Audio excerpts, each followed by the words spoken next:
IPhone 17 pro ম্যাক্সের দাম কিন্তু একেবারেই বাড়তেছে না। গত বছরের মতো এবারও পেয়ে যাবেন $1200।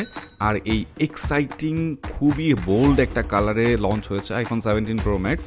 এই অরেঞ্জ কালারটা পার্সোনালি আমার খুবই ভালো লাগছে। আর এটা পেয়ে যাচ্ছেন টোটাল 3টা কালারে, হোয়াইট, অরেঞ্জ আর হচ্ছে ব্লু কালার।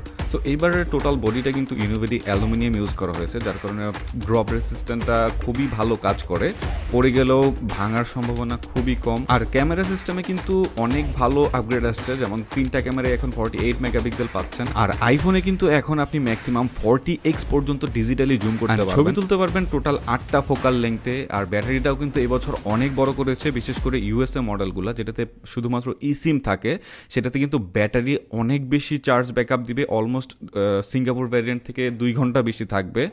তাছাড়া এমনিতে আরও অনেক ফিজিক্যাল এবং সফটওয়্যারের অনেক চেঞ্জ আসছে, যেটা আপনি হাতে না নিলে বুঝতে পারবেন না। সো যারা যারা অলরেডি ওয়েট করে আছেন আইফোন 17 প্রো ম্যাক্স লঞ্চ হওয়া মাত্রই পারচেস করবেন, তারা এখনই প্রি অর্ডার শুরু করে দিন। আজকে থেকে প্রি অর্ডার শুরু, এবং আগামী 19 তারিখে এগুলো আপনি হাতে পাওয়া শুরু করবেন ইউএসএতে।